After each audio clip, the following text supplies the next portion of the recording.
Friends, నేను మీ కరణ్.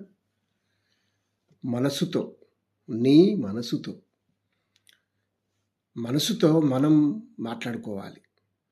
అనుక్షణం కొత్త ఆలోచనలు వస్తూ ఉంటాయి. ఆ ఆలోచనలు ఆదర్శంగా తీసుకొని వాటి ద్వారా మనం నడవాలి. అందరి మెప్పు పొందాలని అనుకుంటాం. ఆదర్శంగా జీవించాలని అనుకుంటాం. అది నీ మనసుతోనే అవుతుంది. మంచి లక్షణాలు కలిగి మంచి జీవనం ఉండాలని అనుకుంటాం. కష్టాలు నష్టాలు ఎన్ని వచ్చినా మన మనసు చెప్పినప్పుడు వింటే ఆ కష్టాల నుంచి మనం బయటపడవచ్చు. నీ హృదయంలో మంచి బుద్ధి కలిగితే జ్ఞానం పెంపొంది ఇతరుల సహాయం కూడా మనం తీసుకోవచ్చు.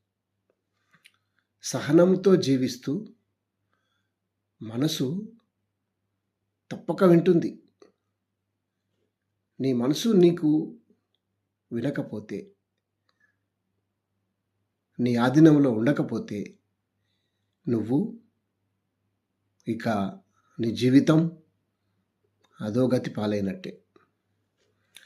సమాజంలోని వ్యక్తులతో అనుబంధాలు పెంచుకొని పూల బాటలో నడవాలని అనుకుంటాం.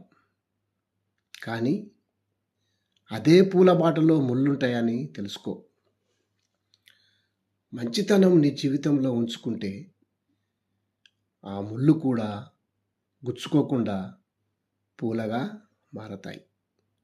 Thank you.